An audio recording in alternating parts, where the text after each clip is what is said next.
Muy buenas tardes, bienvenidos al grupo editorial Words and Books. Es para nosotros un verdadero honor compartir cada tarde con ustedes mientras realizan sus actividades cotidianas y escuchan estas narraciones que nos trascienden el alma. Sobra decirles que sus comentarios, sus likes, el pulgar arriba, nos ayuda muchísimo para nuestro trabajo, porque nos incentiva y sabemos que ustedes están siendo partícipes de este maravilloso movimiento literario.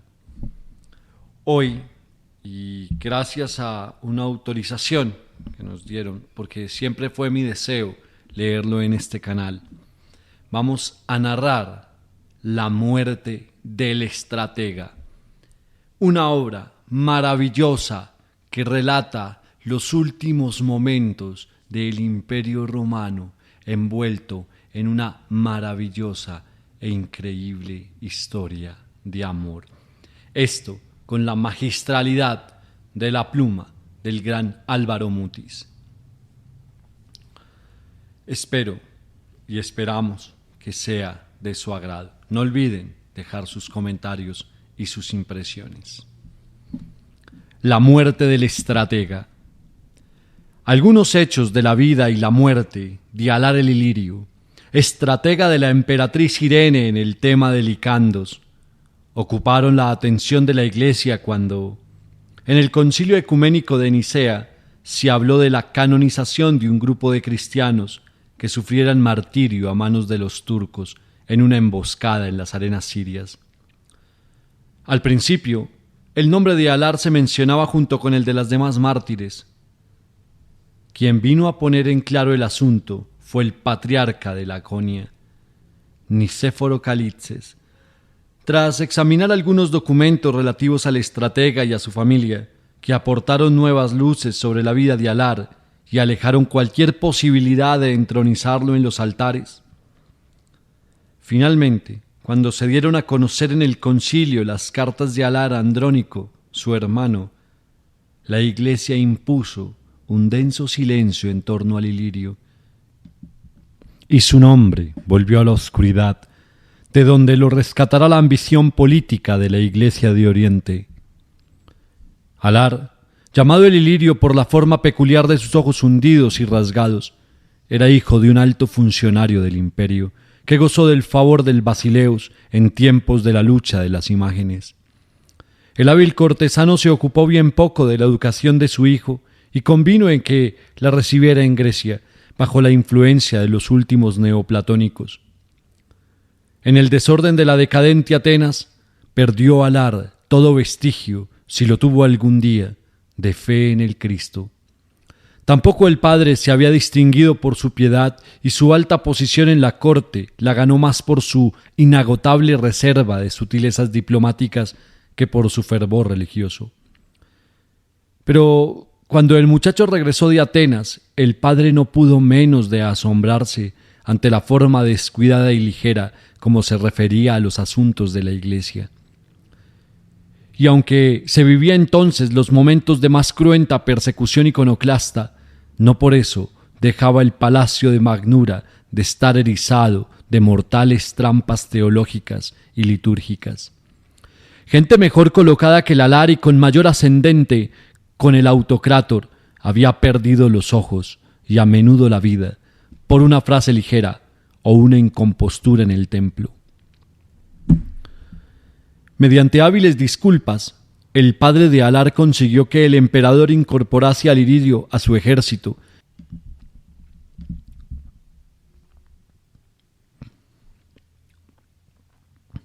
y el muchacho fue nombrado tumarca en un regimiento acantonado en el puerto de Pelagos. Allí comenzó la carrera militar del futuro estratega.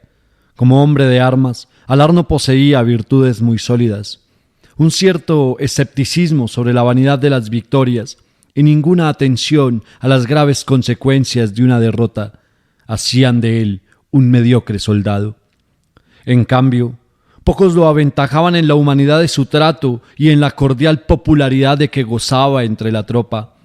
en lo peor de la batalla, cuando todo parecía perdido, los hombres volvían a mirar al Ilirio, que combatía con una amarga sonrisa en los labios y conservando la cabeza fría. Esto bastaba para devolverles la confianza y, con ella, la victoria. Aprendió con facilidad los dialectos sirios, armenios y árabes, y hablaba correctamente el latín, el griego y la lengua franca. Sus partes de campaña le fueron ganando cierta fama entre los oficiales superiores por la claridad y elegancia del estilo. A la muerte de Constantino IV, Alar había llegado al grado de general de cuerpo de ejército y comandaba la guarnición de Quipros. Su carrera militar, lejos de las peligrosas intrigas de la corte, le permitió estar al margen de las luchas religiosas que tan sangrientas represiones despertaron en el Imperio de Oriente. En un viaje que el Basileus León hizo a Pafos en compañía de su esposa, la bella Irene, la joven pareja fue recibida por Alar, quien supo ganarse la simpatía de los nuevos autocrátores, en especial de la astuta ateniense, que se sintió halagada por el sincero entusiasmo y la aguda erudición del general en los asuntos helénicos. También León tuvo especial placer en el trato con Alar, y le atraía la familiaridad y llaneza del Ilirio y la ironía con que salvaba los más peligrosos temas políticos y religiosos. Por aquella época, Alar había llegado a los 30 años de edad. Era alto, con cierta tendencia a la molicie, lento de movimientos, y a través de sus ojos semicerrados e irónicos dejaba pasar cautelosamente la expresión de sus sentimientos. Nadie le había visto perder la cordialidad, a menudo un poco castrense y franca. Se absorbía días enteros en la lectura con preferencia de los poetas latinos.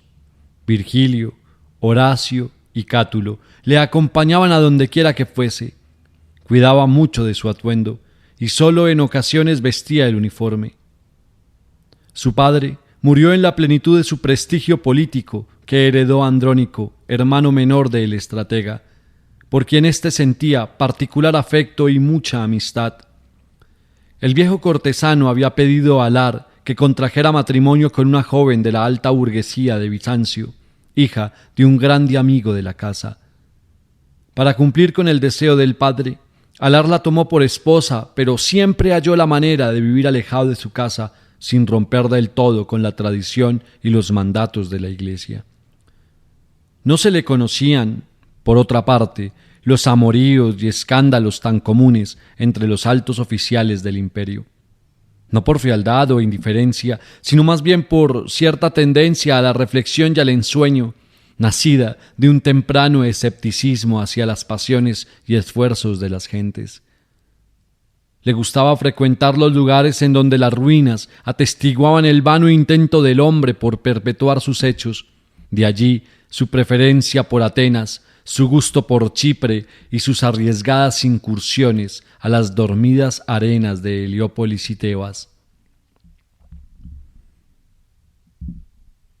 Cuando la Augusta lo nombró hipatoi y le encomendó la misión de concertar el matrimonio del joven Basileus Constantino con una de las princesas de Sicilia, el general se quedó en Siracusa más tiempo del necesario para cumplir su embajada. Se escondió luego en Tauromenium, a donde lo buscaron los oficiales de su escolta para comunicarle la orden perentoria de la despoina de comparecer ante ella sin tardanza.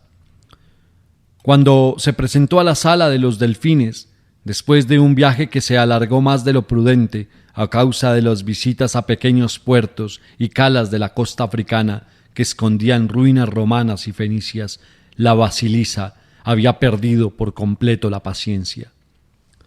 «Usas el tiempo del César en forma que merece el más grave castigo», le increpó. «¿Qué explicación puedes dar de tu demora? ¿Olvidaste acaso el motivo por el cual te enviamos a Sicilia? ¿Ignoras que eres un hipatoi del autocrátar? ¿Quién te ha dicho que puedes disponer de tu tiempo y gozar de tus ocios mientras estás al servicio del Isapóstol, hijo del Cristo? Respóndeme y no te quedes ahí mirando a la nada, y borra tu insolente sonrisa, que no es hora ni tengo humor para tus extrañas salidas. Señora, hija de los apóstoles, bendecida de la Teotocos, luz de los evangelios, contestó imperturbable el Ilirio.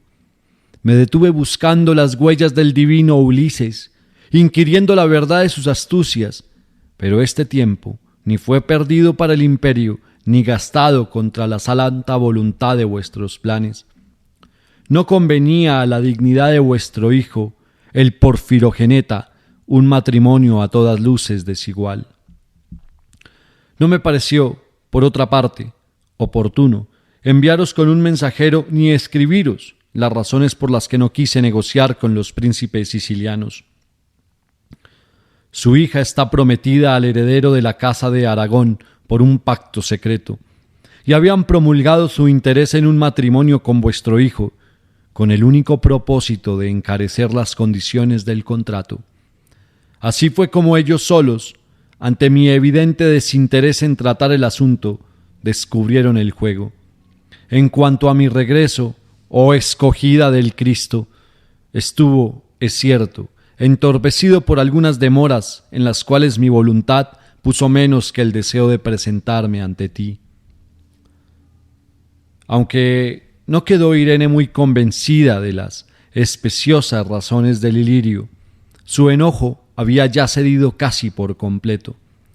Como aviso para que no incurriera en nuevos errores, Alar fue asignado a Bulgaria con la misión de reclutar mercenarios.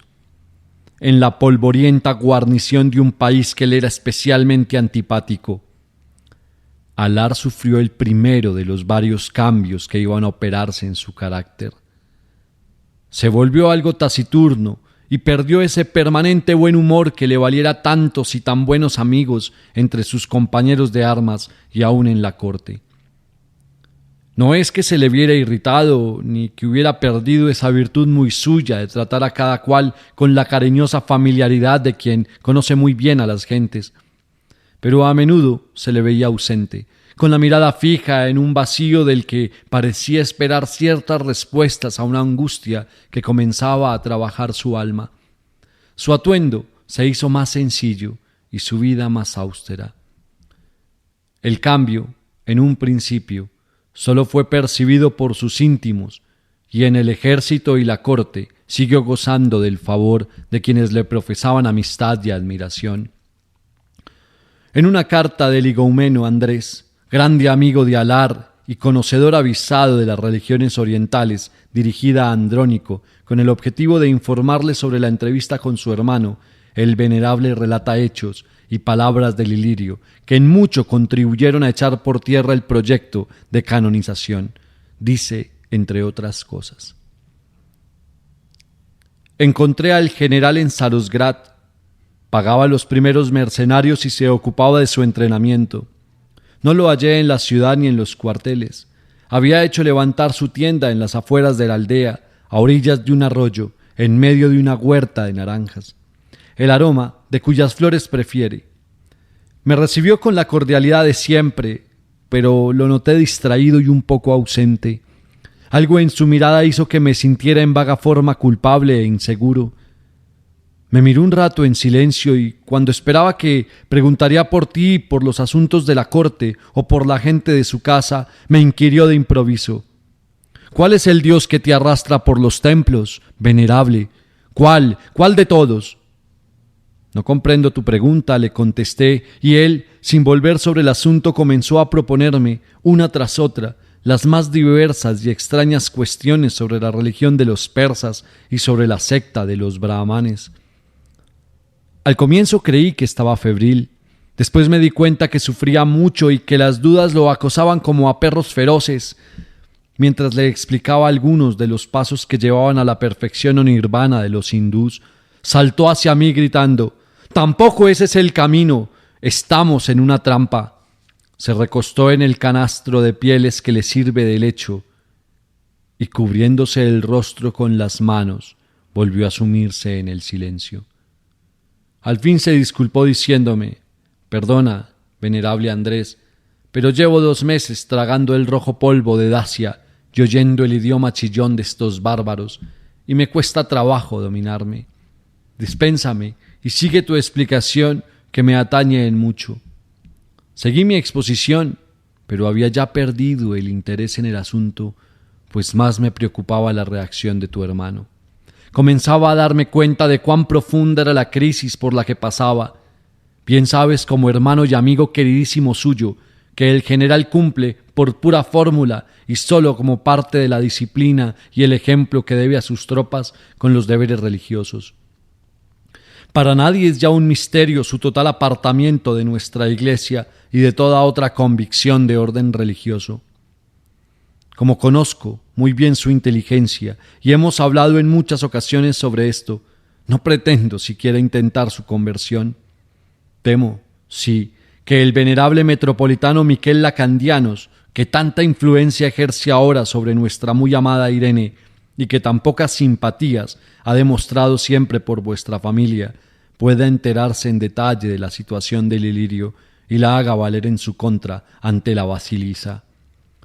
Esto te lo digo para que, teniéndolo en cuenta, obres en favor de tu hermano y mantengas vivo el efecto que siempre le ha sido dispensado. Y antes de pasar a otros asuntos ajenos al general, quiero relatarte el final de nuestra entrevista. Nos perdimos en un largo examen de ciertos aspectos comunes entre algunas herejías cristianas y las religiones de Oriente. Cuando parecía haber olvidado ya por completo su reciente sobresalto y habíamos derivado hacia el tema de los misterios de Eleusis, el general comenzó a hablar, más para sí que conmigo, dando rienda suelta a su apasionado interés por los helenos. Bien conoce su inagotable erudición sobre el tema. De pronto se interrumpió y mirándome como si hubiera despertado de un sueño, me dijo, mientras acariciaba la máscara mortuoria que le enviaste de Creta: ellos hallaron el camino al crear los dioses a su imagen y semejanza, dieron trascendencia a esa armonía interior imperecedera y siempre presente, de la cual manan la verdad y la belleza. En ella creían ante todo, y por ella y a ella sacrificaban y adoraban.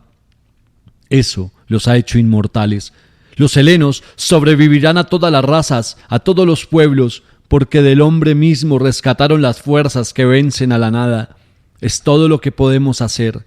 No es poco, pero es casi imposible lograrlo ya, cuando oscuras levaduras de destrucción han penetrado muy hondo en nosotros. El Cristo nos ha sacrificado en su cruz, Buda nos ha sacrificado en su renunciación, Mahoma nos ha sacrificado en su furia. Hemos comenzado a morir. No creo que me explique claramente, pero siento que estamos perdidos,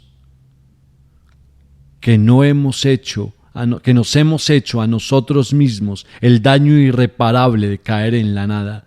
Ya nada somos, nada podemos, nadie puede poder.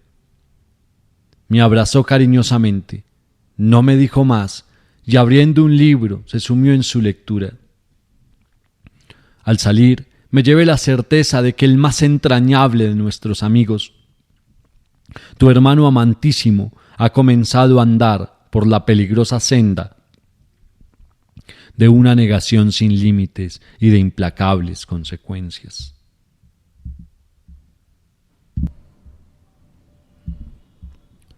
Es de comprender la preocupación del higoumeno. En la corte, las pasiones políticas se mezclan peligrosamente con las doctrinas de la Iglesia. Irene estaba cayendo, cada día más, en una intransigencia religiosa que la llevó a extremos tales como ordenar que le sacaran los ojos a su hijo Constantino por ciertas sospechas de simpatía con los iconoclastas. Si las palabras de Alar eran repetidas en la corte, su muerte sería segura. Sin embargo, el Ilirio cuidábase mucho, aun entre sus más íntimos amigos, de comentar estos asuntos que constituían su principal preocupación. Su hermano, que sorteaba hábilmente todos los peligros, le consiguió, pasado el lapso de olvido en Bulgaria, el ascenso a la más alta posición militar del imperio, el grado de estratega, delegado personal y representante directo del emperador en los temas del imperio. El nombramiento no encontró oposición alguna entre las facciones que luchaban por el poder.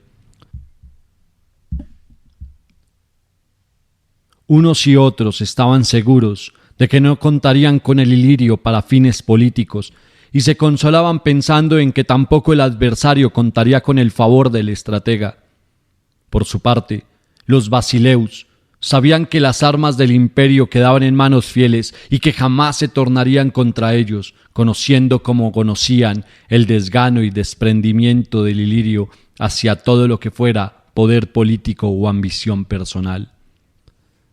Alar fue a Constantinopla para recibir la investidura de manos de los emperadores. El autocrátor le impuso los símbolos de su nuevo rango en la Catedral de Santa Sofía y la despoina le entregó el águila de los Estratigoi, bendecida 3 veces por el patriarca Miguel. Cuando el emperador León tomó el juramento de obediencia al nuevo estratega, sus ojos se llenaron de lágrimas.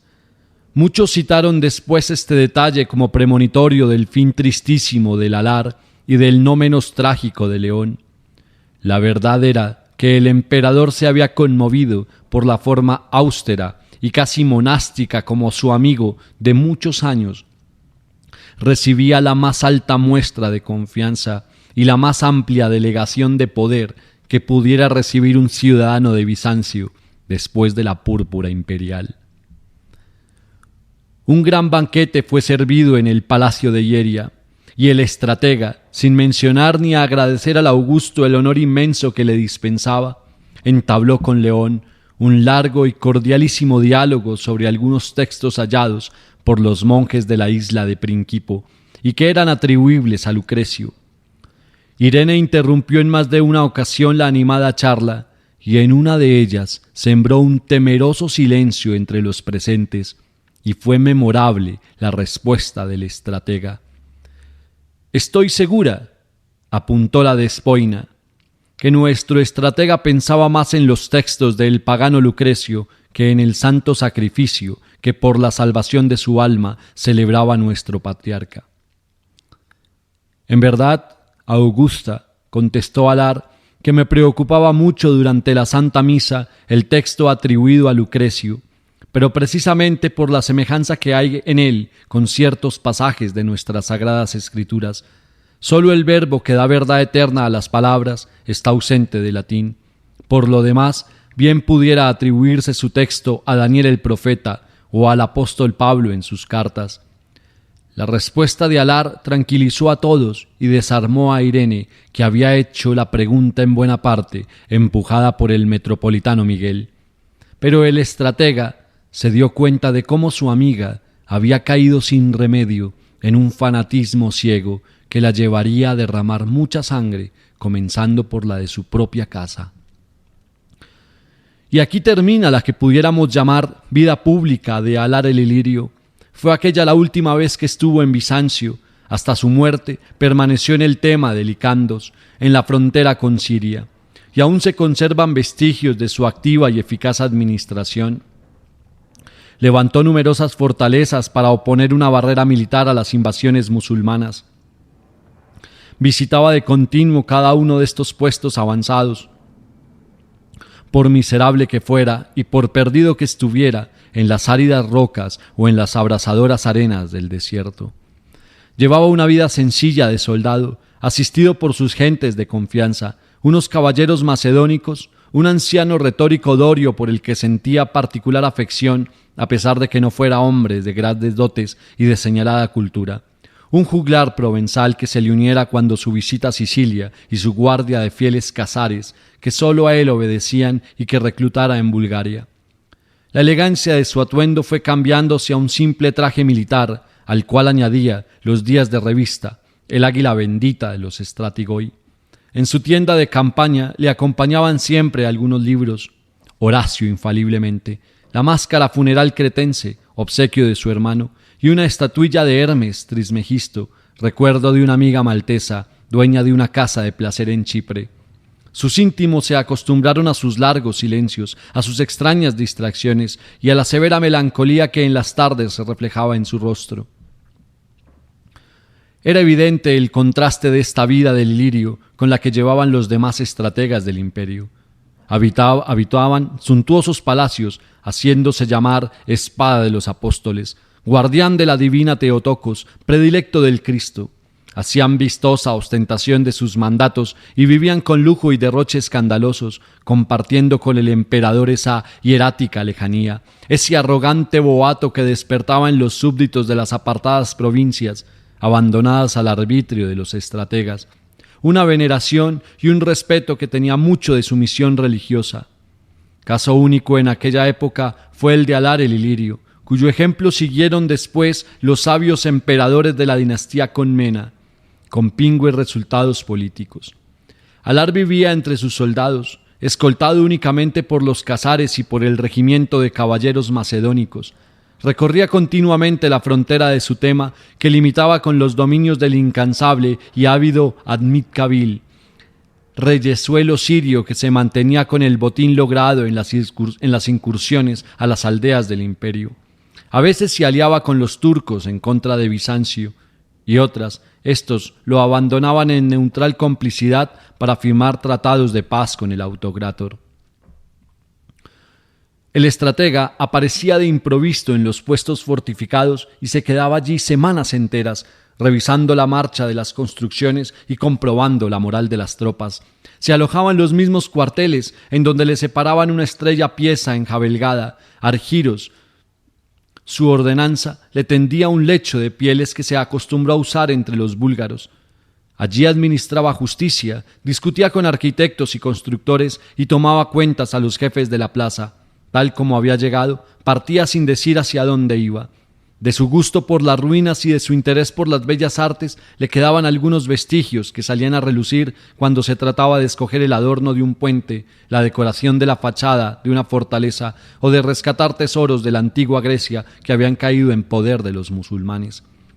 Más de una vez prefirió rescatar el torso de una Venus mutilada o la cabeza de una Medusa a las reliquias de un santo patriarca de la Iglesia de Oriente. No se le conocieron amores o aventuras escandalosas, ni era afecto a las ruidosas bacanales gratas a los demás estrategas. En los primeros tiempos de su mandato, solía llevar consigo una joven esclava de Gales que le servía con silenciosa ternura y discreta devoción, y cuando la muchacha murió, en una emboscada en que cayera una parte de su convoy, el Ilirio no volvió a llevar mujeres consigo y se contentaba con pasar algunas noches en los puertos de la costa, con muchachas de las tabernas con las que bromeaba y reía como cualquiera de sus soldados. Conservaba, sí, una solitaria e interior lejanía que despertaba en los jóvenes cierto e indefinible temor. En la gris rutina de esta vida castrense se fue apagando el antiguo prestigio del Ilirio y su vida se fue llenando de grandes sombras a las cuales rara vez aludía, ni permitía que fuesen tema de conversación entre sus allegados. La corte lo olvidó poco menos. Murió el Basileus en circunstancias muy extrañas y pocas semanas después Irene se hacía proclamar en Santa Sofía gran Basileus y autocrátor de los romanos. El imperio entró de lleno en uno de sus habituales periodos de sordo fanatismo, de rabiosa histeria teológica, y los monjes todopoderosos impusieron el oscuro terror de sus intrigas que llevaban a las víctimas a los subterráneos de las Blanquernas, en donde les eran sacados los ojos, o al hipódromo, en donde las descuartizaban briosos caballos. Así era pagada la menor tibieza en el servicio del Cristo y de su divina hija, estrella de la mañana, la divina Irene. Contra el estratega nadie se atrevió a alzar la mano. Su prestigio en el ejército era muy sólido. Su hermano había sido designado protosebasta y gran maestro de las escuelas, y la Augusta conocía la natural aversión del Ilirio a tomar partido y su escepticismo hacia los salvadores del imperio, que por entonces surgían a cada instante. Y fue entonces cuando apareció Ana, la cretense, y la vida de Alar cambió de nuevo por completo. Era esta la joven heredera de una rica familia de comerciantes de Cerdeña, los Alesi, establecida desde hace varias generaciones en Constantinopla. Gozaban de la confianza y el favor de la emperatriz, a la que ayudaban a menudo con emprestitos considerables. respaldados con la recolección de los impuestos en los puestos bizantinos del Mediterráneo. La muchacha, junto con su hermano mayor, había caído en manos de los piratas berberiscos cuando regresaban de Cerdeña, en donde poseían vastas propiedades. Irene encomendó a Lilirio negociar el rescate de los Alesi con los delegados del emir, quien amparaba la piratería y cobraba participación en los saqueos. Pero antes de relatar el encuentro con Ana, es interesante saber cuál era el pensamiento, cuáles las certezas y dudas del estratega en el momento de conocer a la mujer que daría a sus últimos días una profunda y nueva felicidad y a su muerte una particular intención y sentido. Existe una carta de Alar a su hermano Andrónico, escrita 4 días antes de recibir la caravana de los Alesi. Después de comentar algunas nuevas que sobre política exterior del imperio le relatara a su hermano, dice el Ilirio: y esto me lleva a confiar mi certeza en la fugacidad de ese peligroso compromiso de las mejores virtudes del hombre que es la política. Observa con cuánta razón nuestra Basilisa esgrime ahora argumentos para implantar un orden en Bizancio, razón que ella misma hace 10 años hubiera rechazado como atentatoria de las leyes del imperio y grave herejía. ¿Y cuánta gente murió entre tanto por pensar como ella piensa hoy? ¿Cuántos ciegos y mutilados por haber hecho pública una fe que hoy es la del Estado? El hombre, en su miserable confusión, levanta con la mente complicadas arquitecturas y cree que aplicándolas con rigor conseguirá poner orden al tumultuoso y caótico latido de su sangre. Nos hemos agarrado las manos en nuestra misma trampa y nada podemos hacer, ni nadie nos pide que hagamos nada. Cualquier resolución que tomemos irá siempre a perderse en el torrente de las aguas que vienen de sitios muy distantes y se reúnen en el gran desagüe de las alcantarillas para confundirse en la vasta extensión del océano. Podrás pensar que un amargo escepticismo me impide gozar del mundo que gratuitamente nos ha sido dado. No es así, hermano queridísimo. Una gran tranquilidad me visita y cada episodio de mi rutina de gobernante y soldado se me ofrece con una luz nueva y reveladora de insospechadas fuentes de vida. No busco detrás de cada cosa significados remotos o improbables. Trato más bien de rescatar de ella esa presencia que me da la razón de cada día. Como ya sé con certeza total que cualquier comunicación que intentes con el hombre es vana y por completo inútil, que sólo a través de los oscuros caminos de la sangre y de cierta armonía que pervive a todas las formas y dura sobre civilizaciones e imperios podemos salvarnos de la nada. Vivo entonces sin engañarme y sin pretender que otros lo hagan por mí ni para mí. Mis soldados me obedecen porque saben que tengo más experiencia que ellos en ese trato diario con la muerte que es la guerra. Mis súbditos aceptan mis fallos porque saben que no los inspira una ley escrita, sino lo que mi natural amor por ellos trata de entender. No tengo ambición alguna y unos pocos libros, la compañía de los macedónicos, las sutilezas del dorio, los cantos del alcén el provenzal y el tibio lecho de una etaría del Líbano colman todas mis esperanzas y propósitos. No estoy en el camino de nadie ni nadie se atraviesa en el mío. Mato en la batalla sin piedad, pero sin furia. Mato porque quiero que dure lo más posible nuestro imperio antes de que los bárbaros lo inunden con su jerga destemplada y su rabioso profeta. Soy un griego o un romano de Oriente, como quieras, y sé que los bárbaros, así sean latinos, germanos o árabes, vengan de Kiev, de Lutecia, de Bagdad o de Roma, terminarán por borrar nuestro nombre y nuestra raza. Somos los últimos herederos de la Gelas inmortal, única que diera al hombre respuesta valedera a sus preguntas de bastardo. Creo en mi función de estratega y la cumplo cabalmente, conociendo de antemano que no es mucho lo que se puede hacer, pero que el no hacerlo sería peor que morir. Hemos perdido el camino hace muchos siglos y nos hemos entregado al Cristo sediento de sangre, cuyo sacrificio pesa con injusticia sobre el corazón del hombre y lo hace suspicaz, infeliz y mentiroso. Hemos tapiado todas las salidas y nos engañamos como las fieras se engañan en la oscuridad de las jaulas del circo, creyendo que afuera les espera la selva que añoran dolorosamente. Lo que me cuentas del embajador del Sacro Imperio Romano me parece ejemplo que ajusta a mis razones, y debieras, como logoteta que eres del imperio, hacerle ver lo oscuro de sus propósitos y el error de sus ideas. Pero esto sería tanto como... La caravana de los Alesi llegó al anochecer al puesto fortificado de Al-Mankir, en donde paraba el estratega en espera de los rehenes.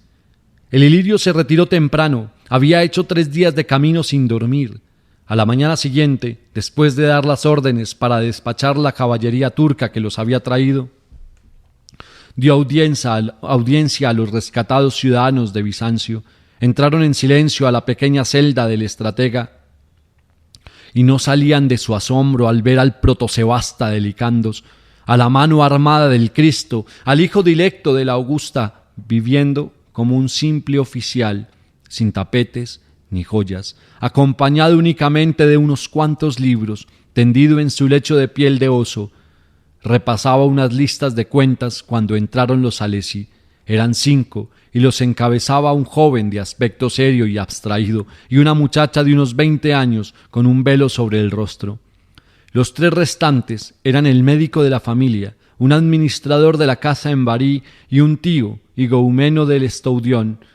Rindieron al estratega los homenajes debidos a su jerarquía y éste los invitó a tomar asiento. Leyó la lista de los visitantes en voz alta y cada uno de ellos contestó con la fórmula de costumbre: griego, por la gracia del Cristo y su sangre redentora, siervo de nuestra divina Augusta.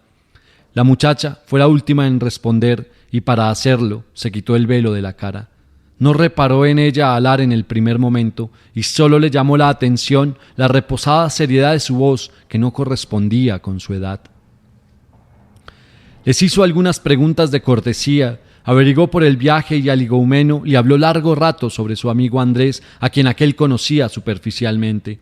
A las preguntas que Alar hiciera a la muchacha, ella contestó con detalles que indicaban una clara inteligencia y un agudo sentido crítico.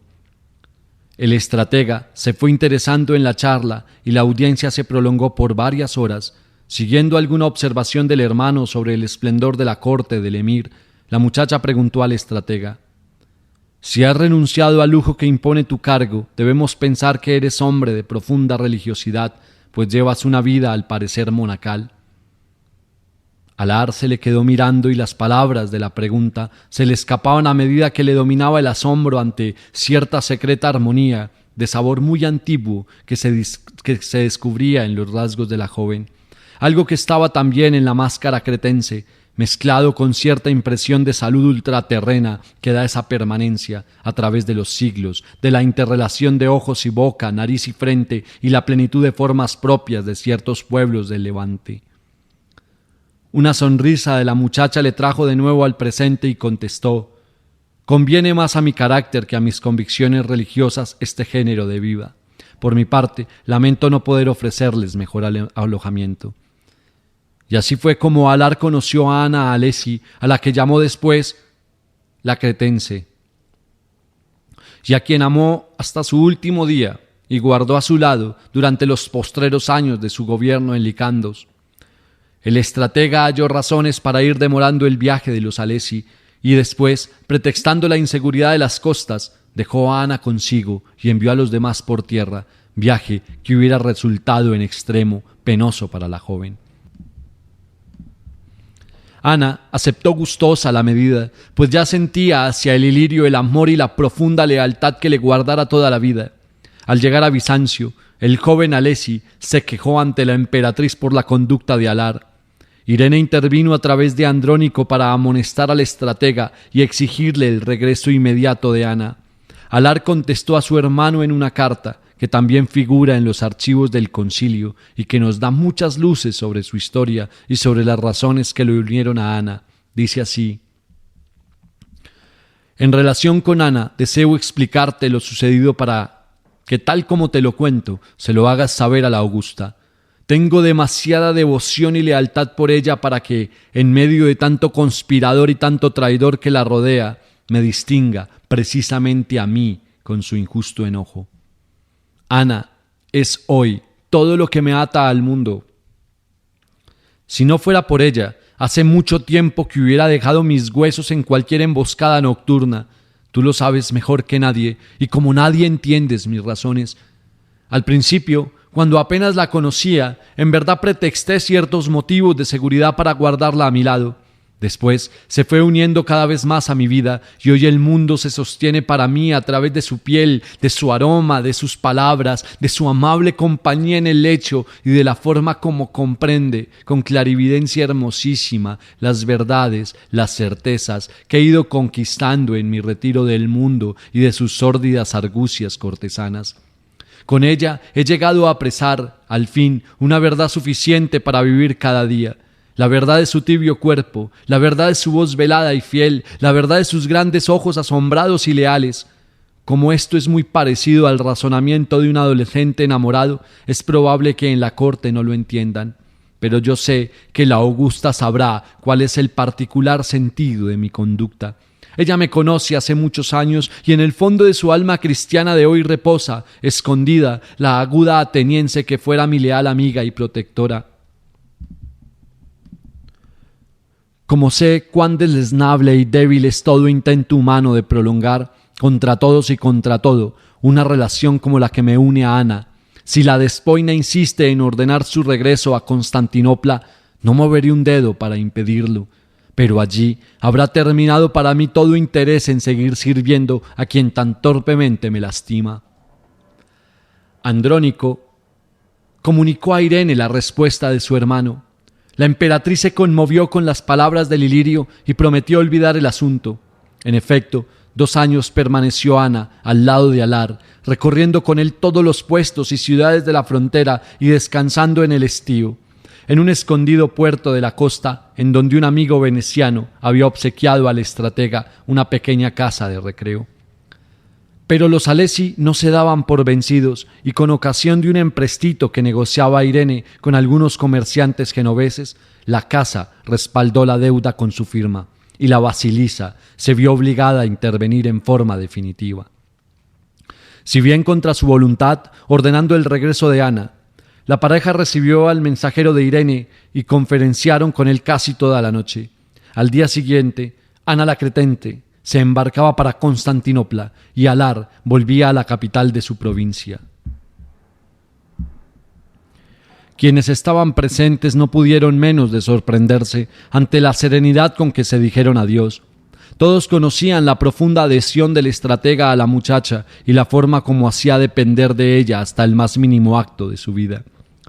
Sus íntimos amigos, empero, no se extrañaron de la tranquilidad del Ilirio, pues conocían muy bien su pensamiento, sabían que un fatalismo lúcido, de raíces muy hondas, le hacía parecer indiferente en los momentos más críticos. Alar no volvió a mencionar el nombre de la cretense. Guardaba consigo algunos objetos suyos y unas cartas que le escribiera cuando se ausentó para hacerse cargo del aprovisionamiento y preparación militar de la flota anclada en Malta. Conservaba también un arete que olvidó la muchacha en el lecho, la primera vez que durmieron juntos en la fortaleza de San Esteban Damasceno. Un día citó a sus oficiales a una audiencia. El estratega les comunicó sus propósitos en las siguientes palabras: Hamid Kabil ha reunido todas sus fuerzas y prepara una incursión sin precedentes contra nuestras provincias. Pero esta vez cuenta, si no con el apoyo, sí con la vigilante imparcialidad del emir. Si penetramos por sorpresa en Siria y alcanzamos a Kabil en sus cuarteles, donde ahora prepara sus fuerzas, la victoria estará seguramente a nuestro favor. Pero una vez terminemos con él, el emir seguramente violará su neutralidad y se echará sobre nosotros, sabiéndonos lejos de nuestros cuarteles e imposibilitados de recibir ninguna ayuda. Ahora bien, mi plan consiste en pedir refuerzos a Bizancio y traerlos aquí en sigilo para reforzar las ciudades de la frontera en donde quedarán la mitad de nuestras tropas. Cuando el emir haya terminado con nosotros, sería loco pensar lo contrario, pues vamos a luchar 50 contra 1. Se volverá sobre la frontera e irá a estrellarse con una resistencia mucho más poderosa de la que sospecha, y entonces será él quien esté lejos de sus cuarteles y será copado por los nuestros. Habremos eliminado así dos peligrosos enemigos del imperio con el sacrificio de algunos de nosotros. Contra el reglamento, no quiero esta vez designar los jefes y soldados que deban quedarse y los que quieran internarse conmigo. Escojan ustedes libremente y mañana, al alba, me comunican su decisión. Una cosa quiero que sepan con certeza: los que vayan conmigo para terminar con Kabil no tienen ninguna posibilidad de regresar vivos. El emir espera cualquier descuido nuestro para atacarnos, y esta será para él una ocasión única que aprovechará sin cuartel. Los que se queden para unirse a los refuerzos que hemos pedido a nuestra despoina formarán a la izquierda del patio de armas, y los que hayan decidido acompañarme lo harán a la derecha. Es todo. Se dice que era tal la adhesión que sus gentes tenían por Alar, que los oficiales optaron por sortear entre ellos el quedarse o partir con el estratega, pues ninguno quería abandonarlo. A la mañana siguiente, Alar pasó revista a su ejército, arengó a los que se quedaban para defender la frontera del imperio, y sus palabras fueron recibidas con lágrimas por muchos de ellos, a quienes se le unieron para internarse en el desierto. Les ordenó congregar las tropas en un lugar de la Siria Mardaita. 2 semanas después se reunieron allí cerca de 40.000 soldados que al mando personal del Ilirio penetraron en las áridas montañas de Asia Menor. La campaña de Alar está descrita con escrupuloso detalle en las relaciones militares de Alejo Comneno, documento inapreciable para conocer la vida militar de aquella época y penetrar en las causas que hicieron posible, siglos más tarde, la destrucción del imperio por los turcos. Alar no se había equivocado. Una vez derrotado el escurridizo Admit Kabil, con muy pocas bajas en las filas griegas, regresó hacia su tema a marchas forzadas. En la mitad del camino, su columna fue sorprendida por una avalancha de jenízaros e infantería turca que se le pegó a los talones sin soltar presa. Había dividido sus tropas en 3 grupos que avanzaban en abanico hacia lugares diferentes del territorio bizantino, con el fin de impedir la total aniquilación del ejército que había penetrado en Siria. Los turcos cayeron en la trampa y se aferraron a la columna de la extrema izquierda comandada por el estratega, creyendo que se trataba del grueso del ejército. Acosado día y noche por crecientes masas de musulmanes, Alar ordenó detenerse en el oasis de Kaseb y allí hacer frente al enemigo. Formaron en cuadro, según la tradición bizantina, y comenzó el asedio por parte de los turcos, mientras las otras 2 columnas volvían intactas al imperio e iban a unirse a los defensores de los puestos avanzados. Las gentes de Alar iban siendo copadas por las flechas musulmanas. Al 4.º día de sitio, Alar resolvió intentar una salida nocturna y por la mañana atacar a los sitiadores desde la retaguardia. Había la posibilidad de ahuyentarlos, haciéndoles creer que se trataba de refuerzos enviados de Licandos. Reunió a los macedónicos y a 2 regimientos de búlgaros y les propuso la salida. Todos aceptaron serenamente y a medianoche se escurrieron por las frescas arenas que se extendían hasta el horizonte. Sin alertar a los turcos, cruzaron sus líneas y fueron a esconderse en una hondonada en espera del alba. Por desgracia para los griegos, a la mañana siguiente todo el grueso de las tropas de el emir llegaba al lugar del combate. Al primer claror de la mañana, una lluvia de flechas les anunció su fin. Una vasta marea de infantes y jenízaros se extendía por todas partes rodeando la hondonada. No tenían siquiera la posibilidad de luchar cuerpo a cuerpo con los turcos.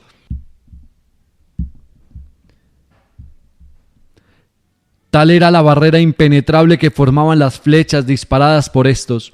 Los macedónicos atacaron enloquecidos y fueron aniquilados en pocos minutos por las cimitarras de los jenízaros. Unos cuantos húngaros y la guardia personal del estratega rodearon a Alar, que miraba impasible la carnicería.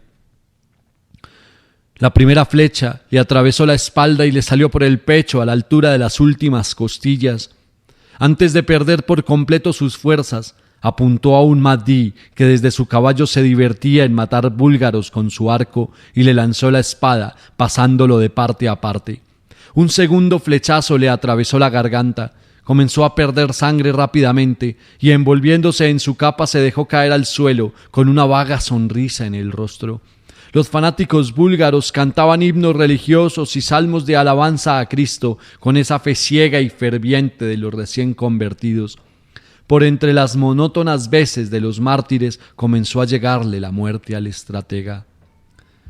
Una gozosa confirmación de sus razones le vino de repente. En verdad, con el nacimiento caemos en una trampa sin salida.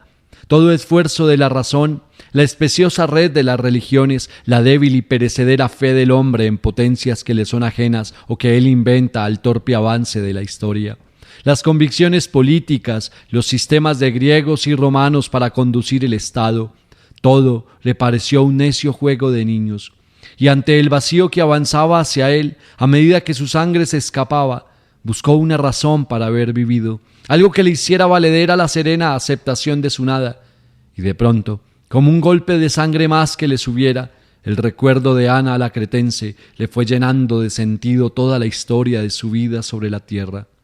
El delicado tejido azul de las venas en sus blancos pechos, un abrirse de las pupilas con asombro y ternura, un suave ceñirse a su piel para velar su sueño, las dos respiraciones jadeando entre tantas noches como un mar palpitando eternamente, sus manos seguras, blancas, sus dedos firmes y sus uñas en forma de almendra, su manera de escucharle, su andar, el recuerdo de cada palabra suya, le alzaron para decirle al estratega que su vida no había sido en vano y que nada podemos pedir a no ser la secreta armonía que nos une pasajeramente con ese gran misterio de los otros seres y nos permite andar acompañados una parte del camino.